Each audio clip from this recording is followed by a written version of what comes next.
Welcome. We have a really good watercolor demo coming up. It looks very complicated. Jim Warmbrodt is here tonight, and he is an attorney by day, and the rest of the time he does these gorgeous watercolors. He's primarily self-taught, which I find amazing, especially with watercolor, because that's not something that's easy. But he's a signature member of the Pittsburgh Watercolor Society. He also belongs to the Pennsylvania Watercolor Society and Cranberry Artist Network and the North Hills Art Center. Yes! Where he teaches watercolor, in case you know what you see tonight. He also does commissions, and I'm very happy that he agreed to come out and share what he does with you, so I'm not going to take any more of your time.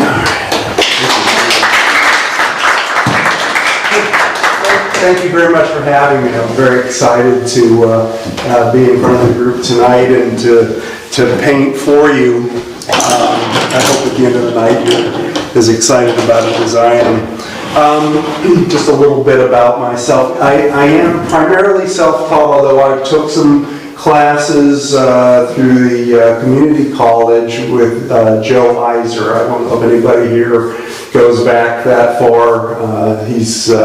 He's deceased now, but he was a long-time watercolor painter out of the North Hills. I brought some sample paintings with me tonight just to kind of give you an idea of what my watercolor style is, you know, in the range of between abstract and photorealism. I'm definitely not in the photorealism category, but certainly trend more toward realistic type paintings.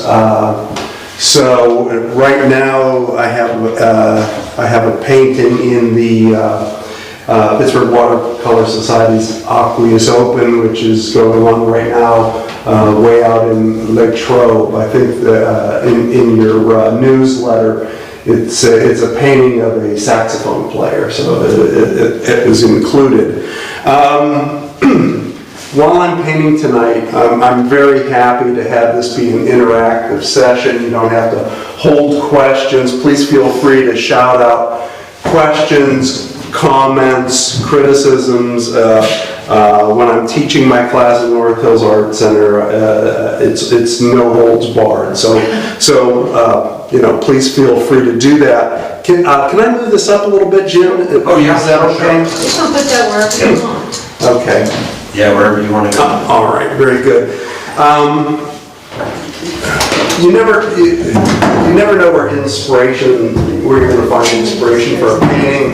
In September, I was with my family up in Butler. They had a fall festival along their main street, and while we were up there, we ducked into a coffee shop there and sat down and had a cup of coffee, and I looked out toward where the baristas were and thought, that looks like an interesting subject for a painting. So I took a few photos, and I've been dying ever since to paint it.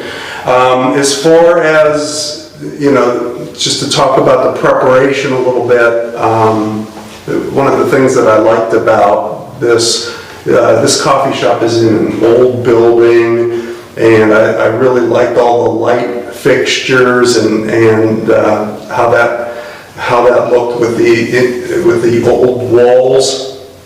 When I am doing a painting, no big surprise for anybody who's a painter. I'm usually working from light to dark, and from back to front. The particular challenge of this painting is that the only true light source is right here in the middle of the painting, and it's this little bit slice of the front window that you can see. So I'm going to have to vary it a little and work around the primary light source. There are a lot of lights that are strung in this coffee shop. I don't like to use masking fluid very much. I use it very, very little, but this situation, presented a real good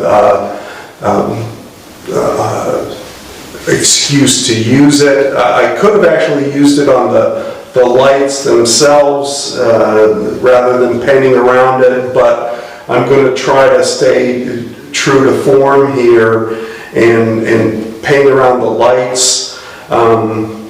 My approach with the painting is I'm going to try to get paint everywhere on the paper as quickly as I can, and then go back and add more layers to darken it down, as opposed to starting in one place and just focusing on one aspect or another. And I'll probably paint around the people and do them more toward the end.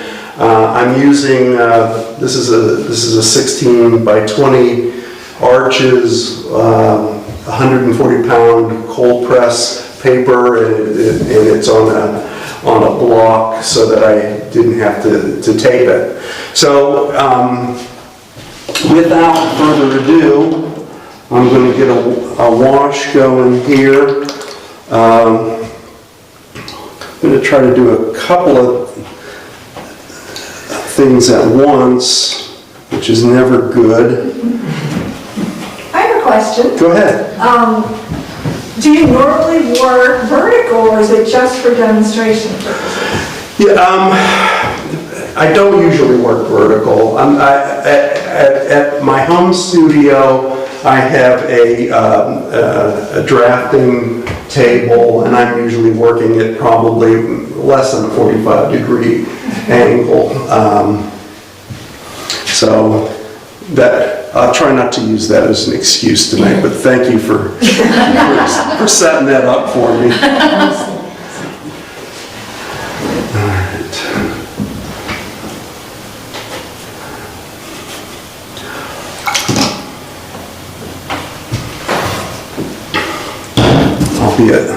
I won't be a total loss optimist. I'll get some paper towels at the ready. So when the panic sets in, I'll get it a little bit wet.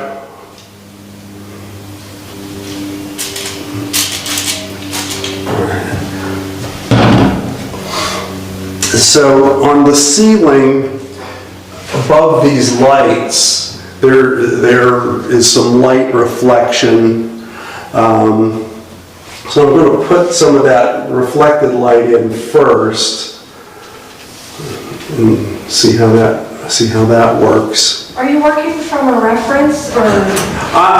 I do have a couple of photos that I used for reference. Once I get the sketch down, to be honest, I very quickly get away from the photos. There's a point with every painting where the painting becomes yours. You know, sometimes I will start out looking at the photo very closely, but then, I'll pretty much start to ignore it. So I see you have the photos black and white that you just picked up, right? Yeah, I will sometimes have a computer set up with a color photo, but I don't really like to be prejudiced so much by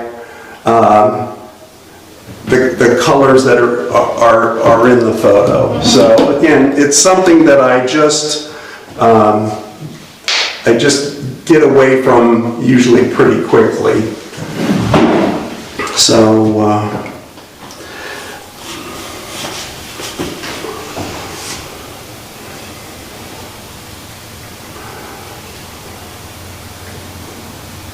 Do you have a preferred brand of watercolor?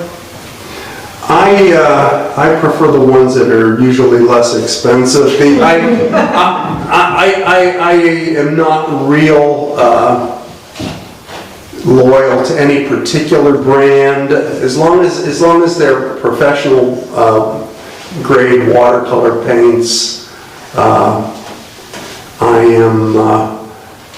I usually don't care. Tonight I'm using some Da Vinci watercolors, Holbein, and American Journey. So I'm mixing them up.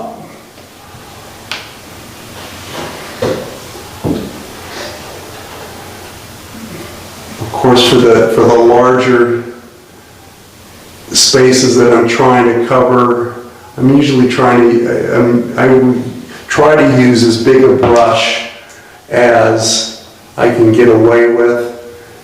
Being a somewhat lazy painter, if I can do an entire painting with one brush, I'll do it.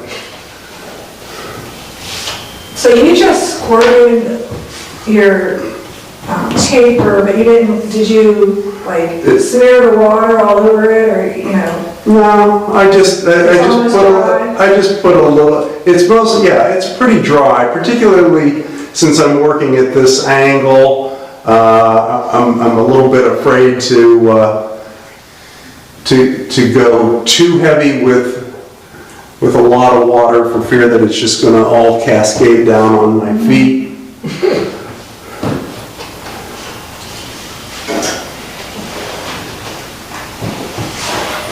Are you ambidextrous?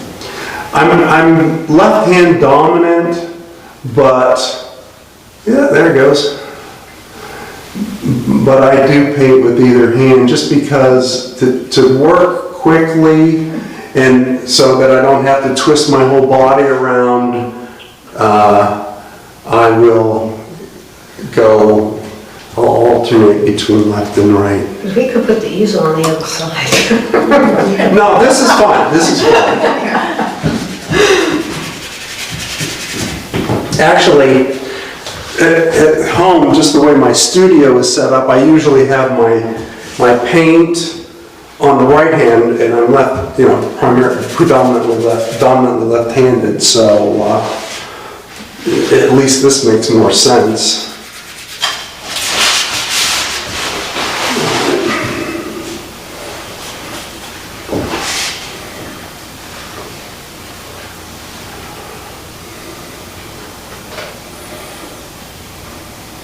So I could have definitely gone much faster had I used the masking fluid to go around the lights, but Why don't you like using masking fluid? I can't really explain. Whenever I use it for large areas, I'm never happy with the results. When I take the masking fluid off, it always shows that I haven't done as good a job with putting the masking fluid on, and then I get white areas that just aren't what I intended.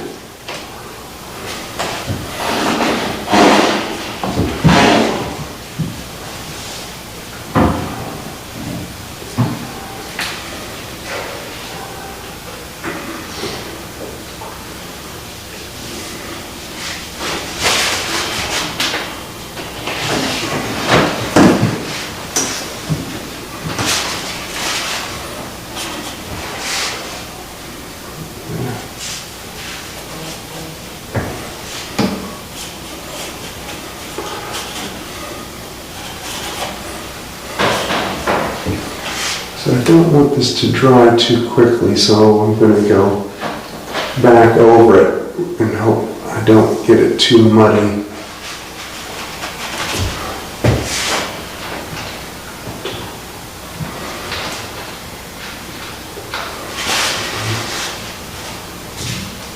But you are working at a little tiny disadvantage of having it on the easel instead of laying flat, so, That's all right. yeah.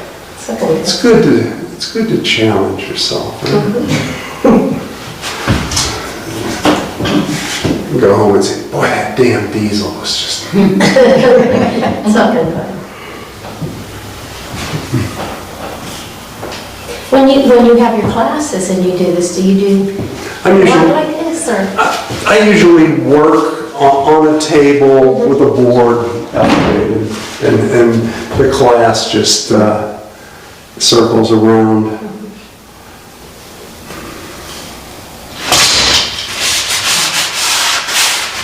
This group just wants to challenge you. It's all right.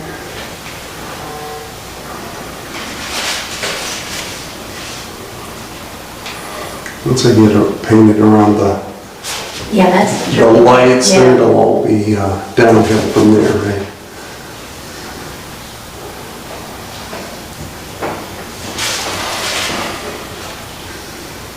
So have you tried any other painting mediums, or you just went right to watercolor and?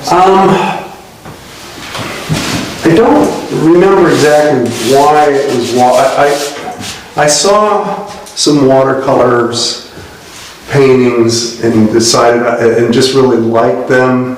I'm not sure whose they were. I'm thinking it maybe Winslow Homer. And watercolor, I'm exclusively a watercolor painter at this time. Quite frankly, I'd love to try oils, but I just don't have the time right now. So maybe once I'm retired, I'll take one of Kim's classes and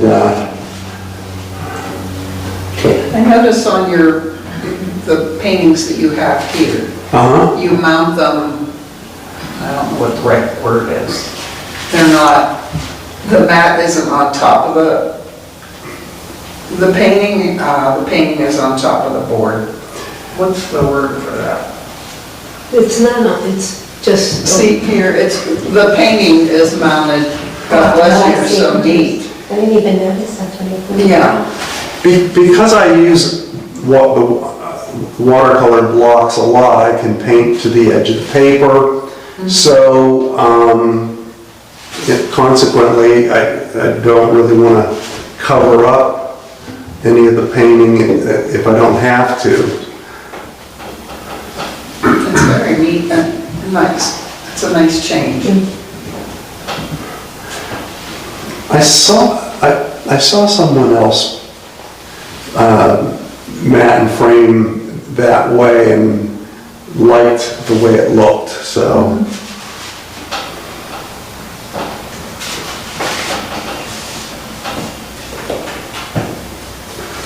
I could possibly be using a smaller brush for this, but that's all right.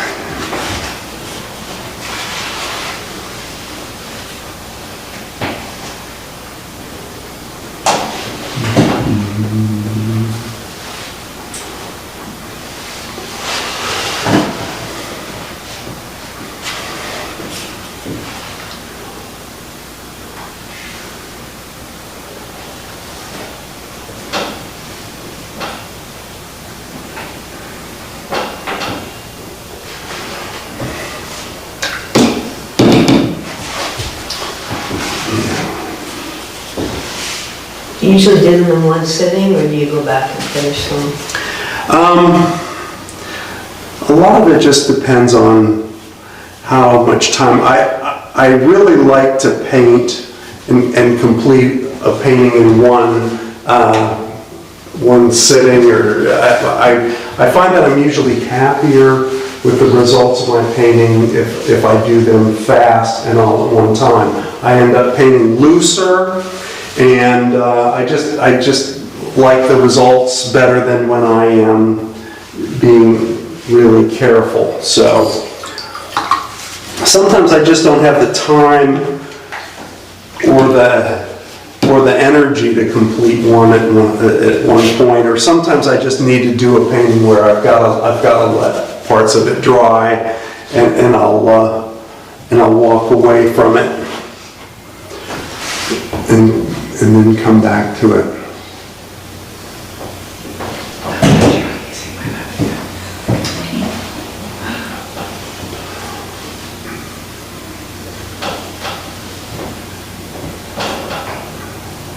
In your profession, are people that you just meet shocked that you're a watercolor painter? It doesn't always come up. Some of my closer friends know that I do this. But no, they probably say, oh, well, that explains a lot.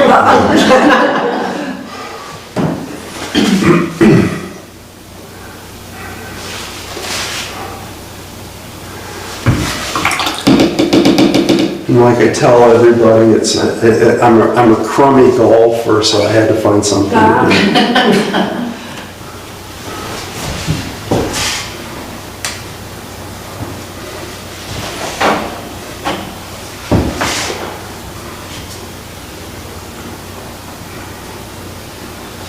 What would you say are like a lot of pitfalls when you're teaching a class, things you're trying to avoid? With my classes, most of my students are either beginners or folks who have not had a lot of watercolor experience. So, I try to tell them to paint quickly and not go over and over again. They're not painting a barn.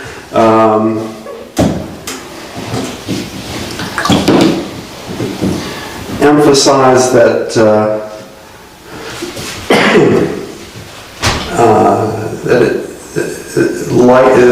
the contrast between light and dark is very important, as opposed to color. I don't feel as important. That's why when I'm painting from a photo or not using a photo at all, it's because I don't really think it's the color it being as important as the values.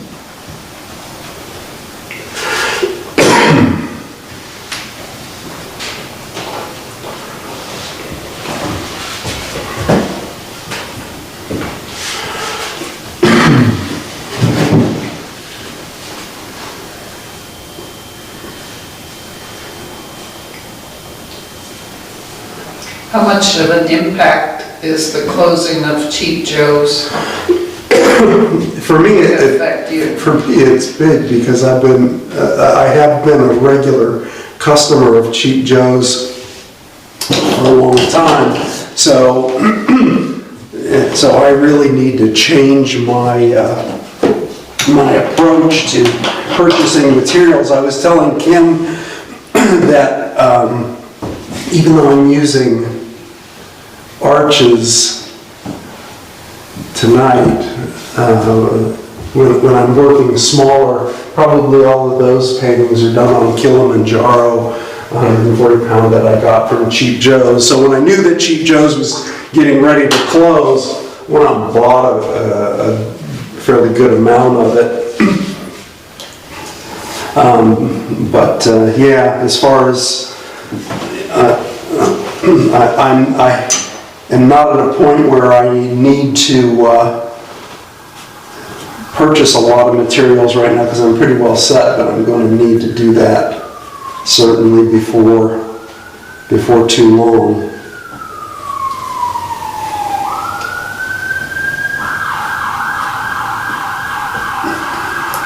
Do you plan air tape or do you take photographs for your scenes?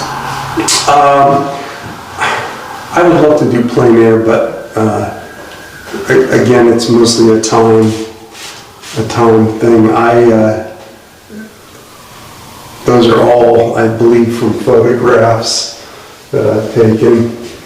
The one second from the right, I took out the window of my car while I was stopped at an intersection on a rainy day. I think Lance, I heard something about. It was like I know where you're coming from. There's many of us out there that do this. More than one. we don't get in accidents. That's right. Yeah, drive careful. Unfortunately, a lot of times I'll be in a car and because maybe it's the time of day, but I'll see a scene that I think would be just perfect and just can't stop or shouldn't stop, but every once in a while.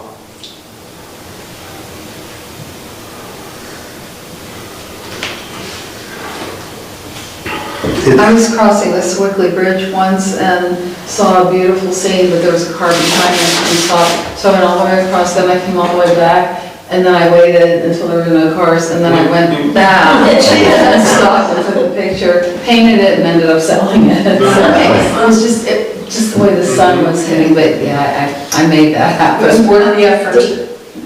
Determination, just. You found a time on Swickley Bridge where there was no cars.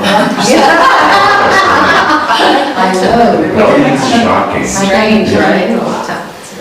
It was early morning too, because it was the way the fog and the sun.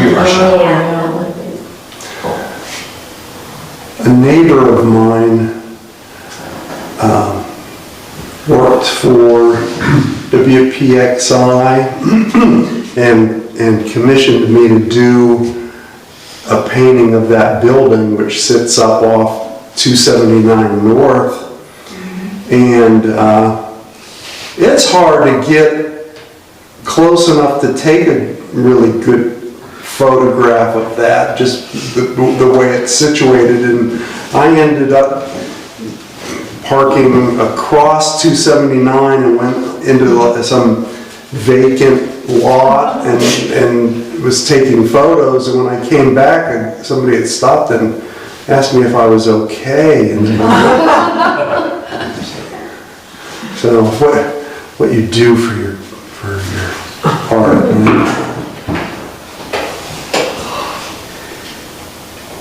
Now, have you pre-thought out this color palette, or you just kind of wing it? Well, I wing a lot of stuff, Kim, but I had an idea of colors that I was going to use for this. I'm just amazed at how quickly you can do that. I'd still be going around the lights up at the top, trying to Well, go around. there are a lot of disadvantages to this approach, but at the same time, at the end of the day, more often than not, I'm happier with the results than I do this. Because sometimes when I'm just too careful, it looks that way. Part of my personal opinion is that watercolors should look like they're done rapidly.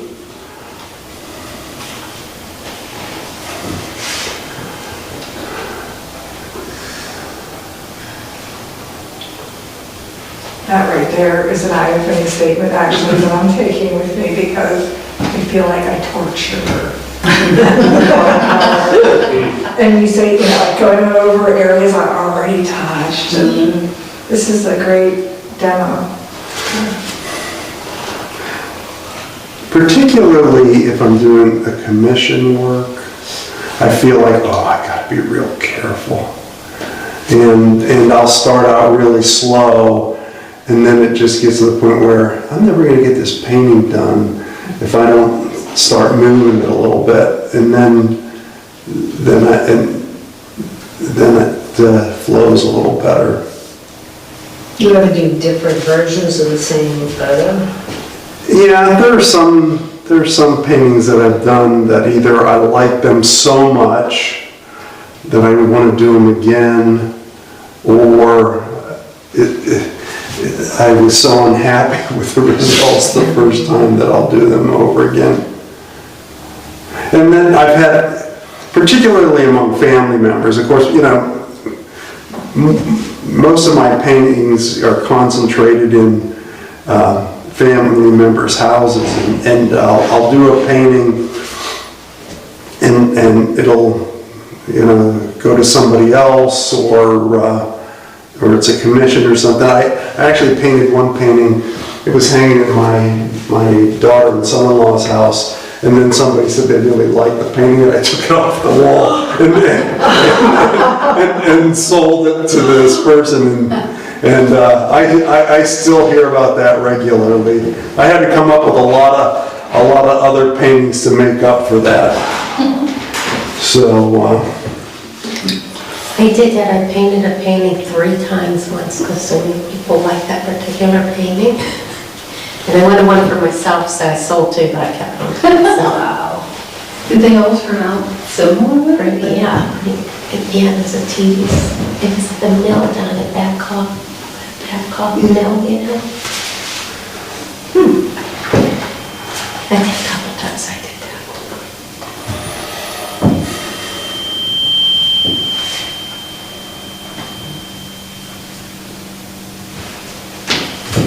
Is that the largest you generally work?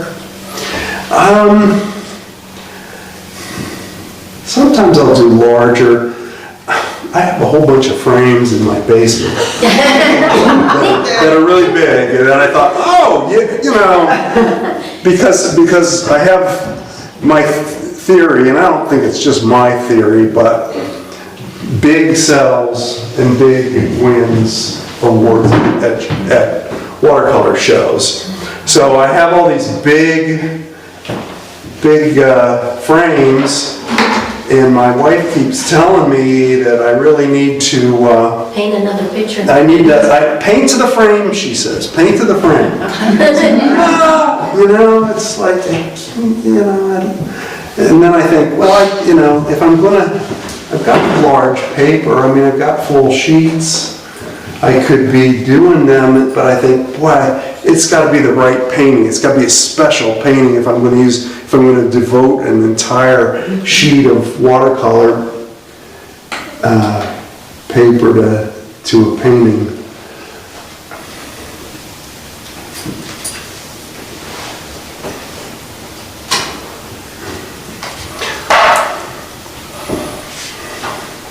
So I don't know if I was originally going to get to this area, but I thought maybe I would get over here before I worked my way down, but I'm just kind of going in a circle. Is that because the color kind of led you? No, I just kept going. We're just winging it. Again, you know, the painting kind of takes over at some point, and things. I'm not really directing things are directing me. So let's see, what do I got?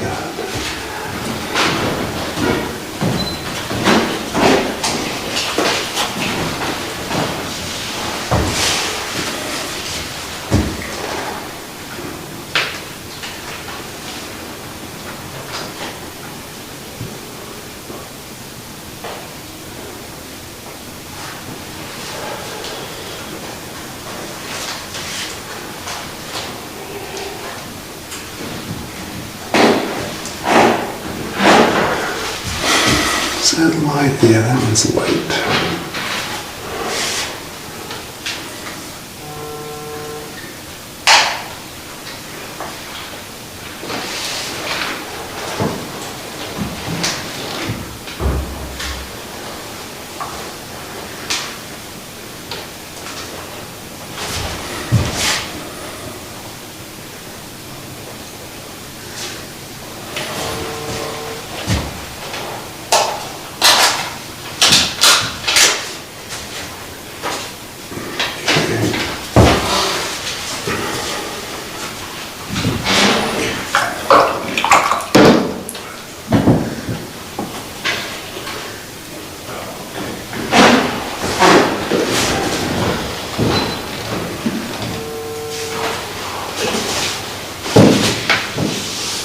So I'm just kind of working around things now, giving other parts a chance to dry a bit.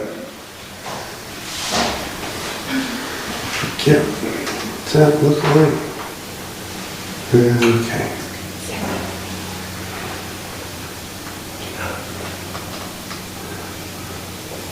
really couldn't make out what some of this stuff was on in and around this area. I blew it up a little bit to get somewhat of an idea, but having not been a barista, I really don't know.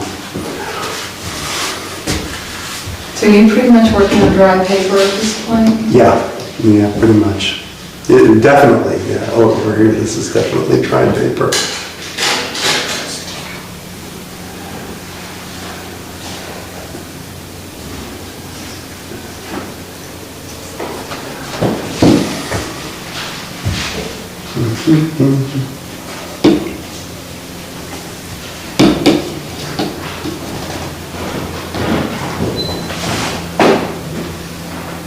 I really should be using a different brush at this point.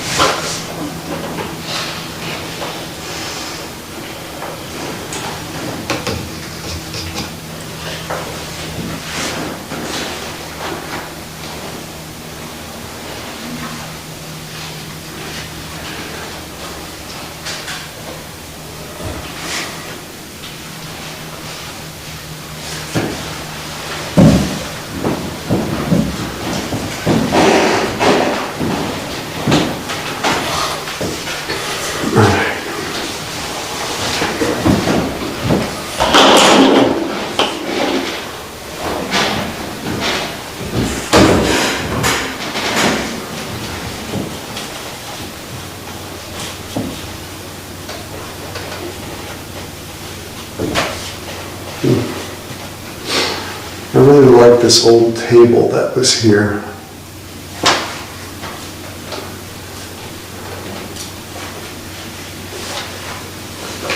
Where was this place? I think the name of it is Vintage Coffee, Main Street, Butler. I've been there, it's really cool. Does it look familiar? Does it look familiar? I've only been there once. So when you take a photograph, do you alter it at all on your phone before you print it? Crop it? Yeah, I will crop. This drawing is actually a combination of two photos. I like the fact that in one of the photos that the girl saw me doing it and she looked at me, and I kind of liked the fact that she was facing me, so I used that. Sometimes combining photos doesn't work so well.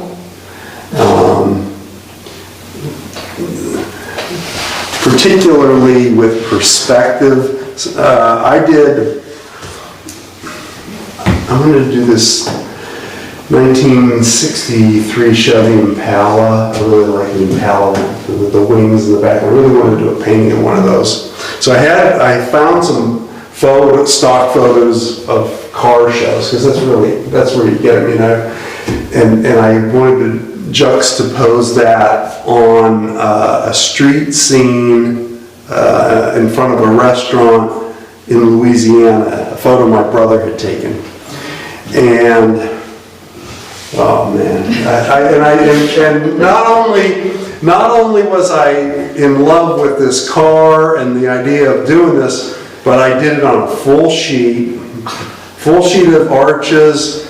So, you know, I was committed, artistically, financially, everything. And I got the perspective all wrong, because the street, it was too complicated. It ended up being too complicated a painting to do that way. And it just, the restaurant looked nice, the car looked nice, but they did not go together at all. And I had actually posted it, I think on Facebook and maybe on some group, and you know, it was like, I was getting all these comments about, dude, you really messed that up. And it's true. It was like, I had this, I finally I needed some paper for a painting about a month ago, and I finally took that painting and ripped it in half and used half of it for a painting. It broke my heart, but... Well, I love your watercolors up here, but I do like the one with the cars in it. It's my favorite. I like that one. I like to do cars. Cars are kind of tough, but they are fun. Is that a local intersection? That's Inglemoor Road. It's right near North Park. Yeah. Inglemoor and Beechwood? Or- No. Yeah, I think. But it's close. Inglewood. I took pictures of Bravos when they first opened up Bravos over Robinson and did a painting of that. It's hanging in my daughter's house. Because I like you said, you like the mood of this. I like the mood of that because of the open oven thing. Okay. It's kind of cool, and the waiters and waitresses walking in.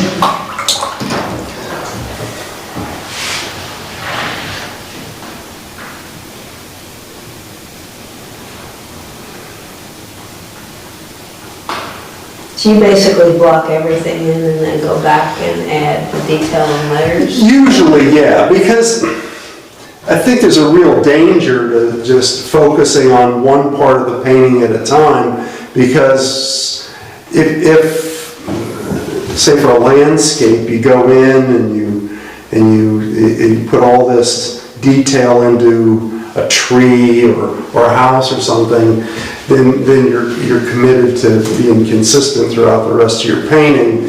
So I think it's easier to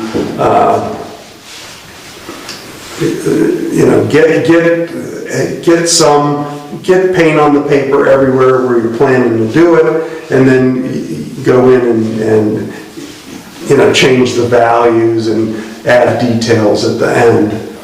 Okay, so what else do I need to do here?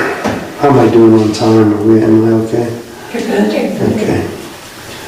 It's on 8:30, right? 8:30.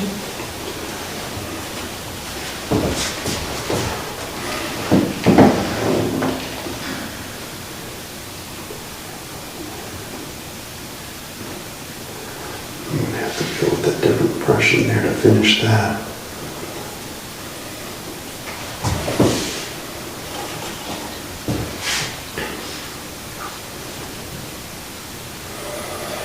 I think I would, I know, I would generally use a little more water if I was working flatter, but having already had a series of runs here, I don't want to have to continue to fight that.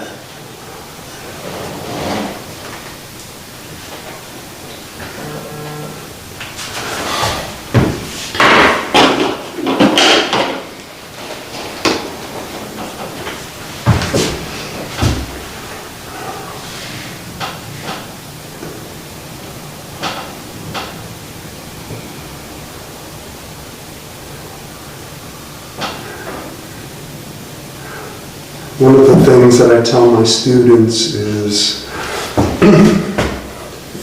because you were asking me about advice, I say work fast, you're going to make mistakes, don't worry about the mistakes, just keep going. You can always go back, many things can be fixed, most things can be fixed. So that's one thing, I tell them not to get bound up in Are you strictly transparent, or do you get into like the opaque whites and things? I'm not ridiculous about it, but I'm primarily transparent. I don't use opaque white very much. I try to do, like with the masking fluid, I try to use it very sparingly. But there are just some times when you have to use it. It just doesn't make sense. You can't work quickly and necessarily preserve all whites. It's just hard to do. So a little bit, certainly a little bit of that. All right. Want to.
Do you always use a flat brush like that, or does it depend on the painting? When there's so many angles like this, it just seems to make sense to me to use the flat brush. When I'm doing a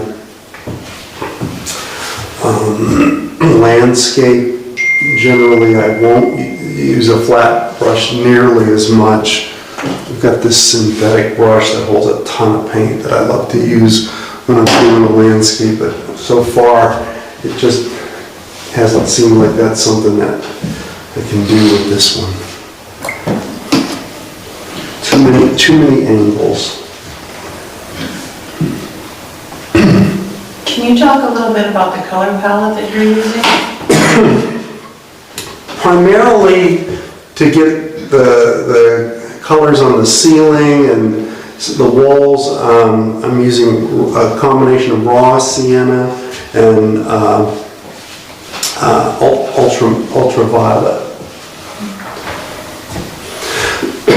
I have a burnt orange here that is a real go-to color for me. It works a lot as a brown. It works a lot as an orange.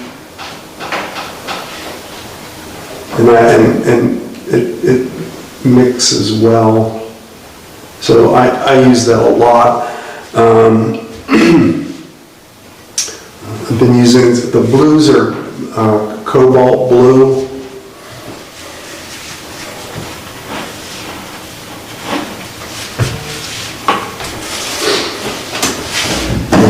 So, yeah, I've got, some of the red that I'm using is a cadmium red dark.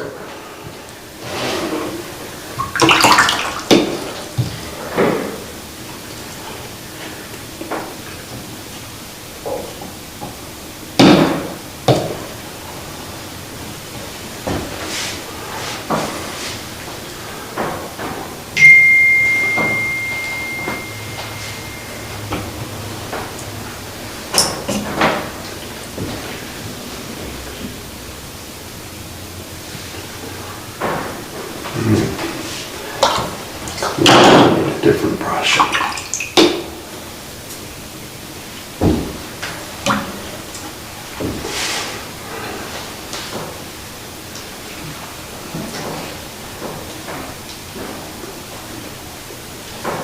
You had mentioned posting pictures. Do you have social media? Yeah, I feel bad. The one thing I forgot to bring with me are cards. I'm on Facebook under James Warmbrodt. I'm on Instagram under J.W. Watercolors. So there's about 200 some samples you can see there, the good and the bad, maybe more bad. I try to be, I like to be honest about my painting, and even when I do ones that are stinkers, I put them out there. That's gutsy. Well, yeah, or maybe stupid. You're okay with a little constructive criticism, right? Well, you can't have, it's hard to do a painting every time that's, show worthy. So, and one of the things that I'd like to tell folks in my class is the next perfect painting that you see will be the first one, because every painting has flaws, and it's just a matter of, you're trying to minimize the flaws and increase the parts of the painting that you really like. Well, I'm looking through yours and I see all home runs, so. Oh, who said that? Oh, you're all right. But I agree with her. I love your variety of subject matter that you Yeah, like select. the kitty cat. The chicken. I did a chicken series. We went to this goatery down in South Carolina, and all the women folk wanted to catch and hold chickens. I didn't get it, but they enjoyed it. So everybody got a painting with the chicken that they caught.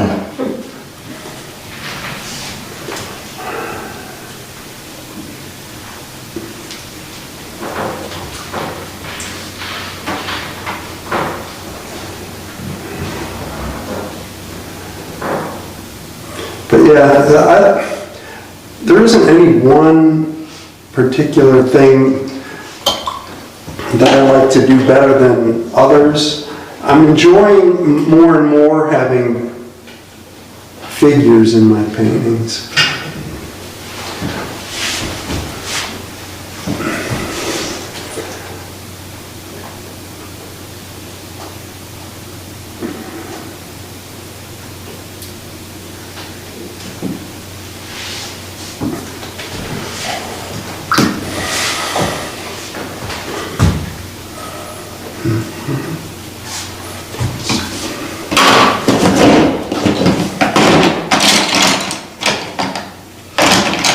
Stressing, use the right brush, use the right brush. Don't use the right brush half the time.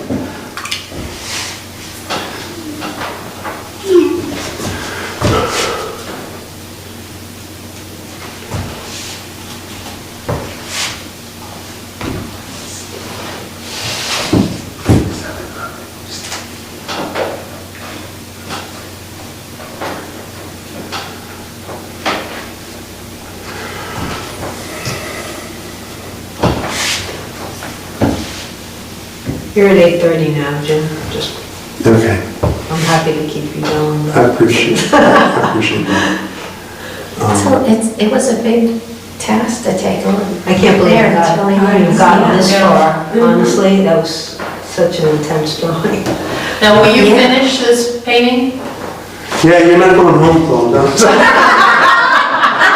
No, but I just wanted to get that. We're all in this together.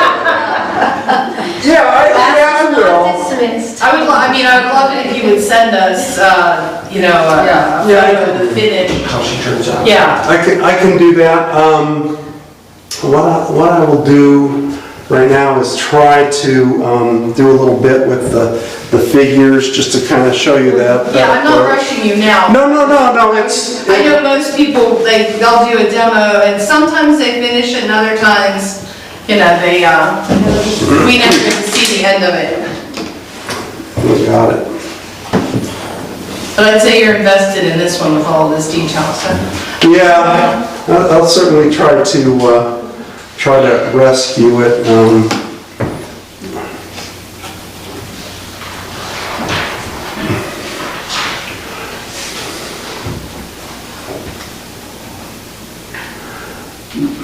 I can tell you one of the things that I won't do tonight, but I will do before I'm done with it. This wall will get darker.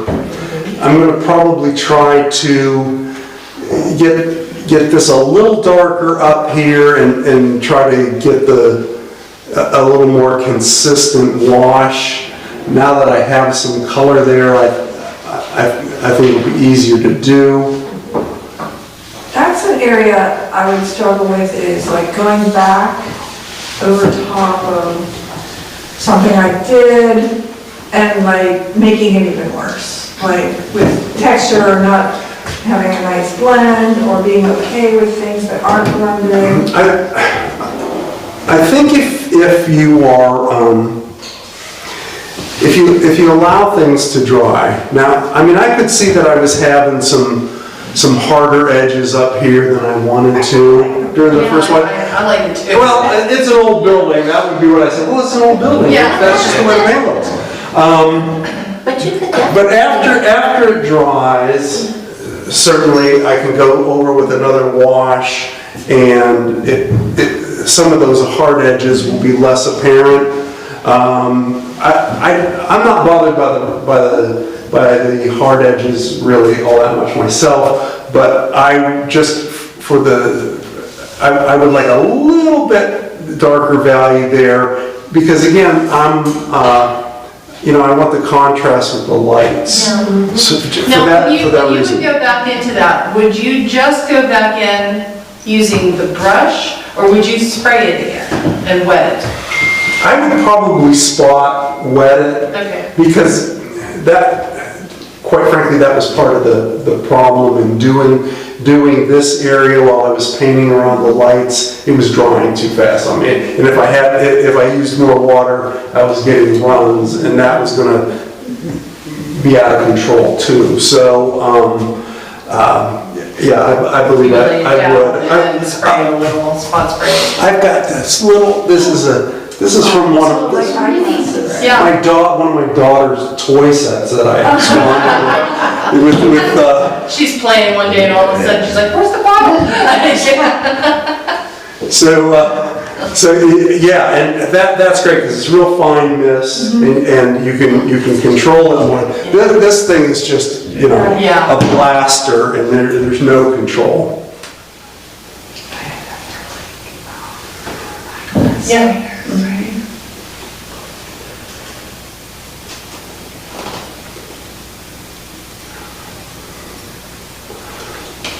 And there'll be lots of shadows and things with the skin tone as we go through it. I noticed looking at your pieces, some of them you have almost no detail to the face at all. It's just kind of a blocked in colors, and others you have a bit more. Is it, if it's a crowd, do you choose to go with more of the faceless? A lot of it has to do with the size. For this person, I'm not sure how much detail on the face I'm going to be able to get. without it looking cartoonish, because that's, I'm always concerned with that. Or if I try to put the faces in, is it going to be too detailed compared to the rest of the painting? Will it look out of place? So it's not a decision that I've made yet, and oftentimes the decision will be, as I go. Yeah, there was one I was looking at, it looked like an open air market, and there were just all different people, and I just love the way that you have the faces just kind of indicated, but not really detailed. I'm starting to do more figures that have more detail. I got a commission a little over a year ago to do a photo of a couple that were getting married, so I had to make it look. So that was definitely a learning experience, and it was a kind of a struggle, but that was a funny. That painting, I had done it as close to photorealism as I ever do, and I think it's probably on my Instagram. It's a guy and a young woman on a dock by a boat, and I did it, and I sent a copy of the email to the mother of the groom and said, what do you think? And she goes, there's a rope, a coiled rope on the dock that you didn't put in. Honest to God, I thought, well, so much for artistic license. You had feelings about that. Meant something. It's a special When you teach, do you generally have a specific painting for your students to do, or? Every week before the class, I send them a color photo of whatever the subject's going to be. I just sent a photo of a bird today. We're doing a bird. I've never done a bird, so we're going to do a bird. The struggle with that is always I'm always trying to be careful to send them something that's not overly complicated. But at the same time, I want it to be something that I want to paint. Yeah. I mean, you can only do so many barns. I've got a woman in my class who every time I have a building of any kind in the painting, she goes, she says, I'm going to do something else. So yeah, I give them a photo to work from, and if they want to do that, I'll do the demonstration. I usually try to knock off the painting within the hour and a half of painting time. But if they want to do something on their own, they're certainly free to do so. It's homework? So they draw it ahead of time? Yeah, well, I give them the option. I teach an evening class, so a lot of those people are working during the day, and they may not have the time to do it. So they can, I try to give them something that's simple enough that they can do at the beginning of the class if they want to, and I emphasize that it's a painting class, it's not a drawing class. I try not to give them something that's going to require a lot of perspective or real detailed drawing skills. And even then, sometimes I forget and make it too difficult. So I didn't talk about the perspective. I mean, obviously, perspective is pretty important in this painting. I used to shy away from doing a lot of perspective stuff, and I used to get out the rulers and look for vanishing points and all that, and I just hated the way my drawings would look. And why, did they look too much like an architectural rendering? Exactly. Okay. I mean, they didn't look real. They Didn't look real. And finally, an artist said to me, don't do that. Fake. So I fake it now, and I'm much happier with it. I mean, you know, within reason. When I'm doing my sketch from a photo, I don't know if you can see it, but I'll block out I'll do a grid, and I'll do a grid here. I've erased or painted over the line so you can't see them, but it helps give me an idea of where the elements are, and it helps me when there's going to be issues with perspective to try to get it right. Sometimes it works and sometimes it doesn't. I'm probably gonna stop at this point, but let me tell you the things that I am going to do. I mean, this is going to be much darker. As far as the, I can do something.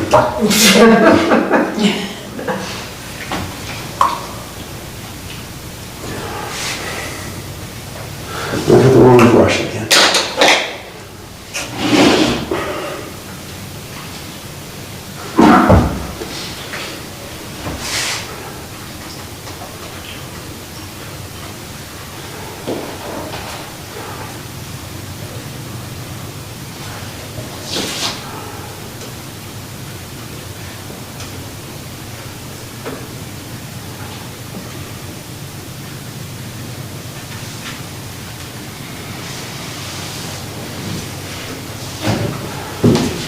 That's more green than I wanted, but put a little bit of blue in there.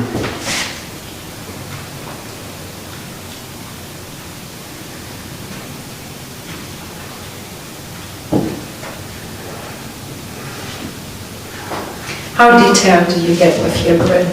Is it just like 8 blocks, or do you get more detailed? Depending on the painting and how many elements and where they are. Like if I have a lot of sky, I don't have to worry about maybe half of the painting if I'm doing landscape. But on this, I think it was 8 blocks.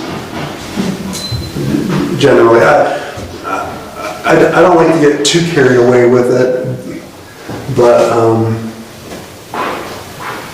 again, it makes the drawing part go faster to do it that way. So, what else? Oh, I know what I was going to do.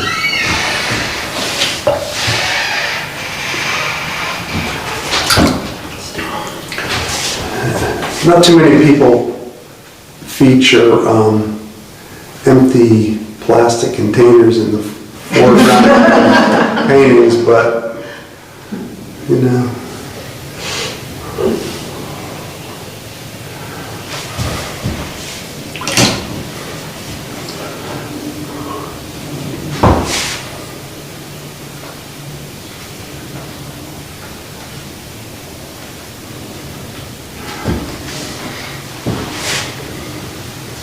They really weren't this pretty color, but at the same time, when you know, I don't want to make this too monochromatic, so. Artistic license. Yeah.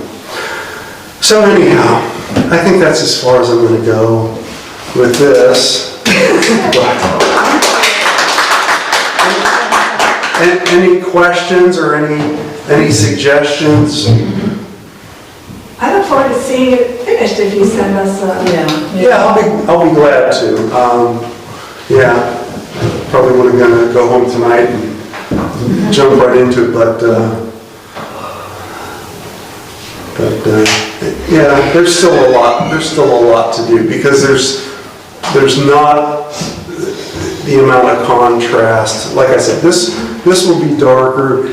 A lot of this will be in shadow in the foreground. This mat needs to be darker, of course, then all of the clothing will be darker. It'll be really neat to see the finished one compared to this, just to get an idea of how you process and how you get to that finished piece. Okay. No pressure. I'll go home and work on it. This is a whole completely different Well, that was a lot of Right, detailing you had to do with everything, and there is so much more. Vertically, no See, you less. can- Perhaps more of a challenge than I really needed for this, but at least you get to see the struggle. I enjoyed it, I enjoyed the demo. I didn't swear too much, did I? Okay. Okay. All right, well, thank you all. Yeah, thank you.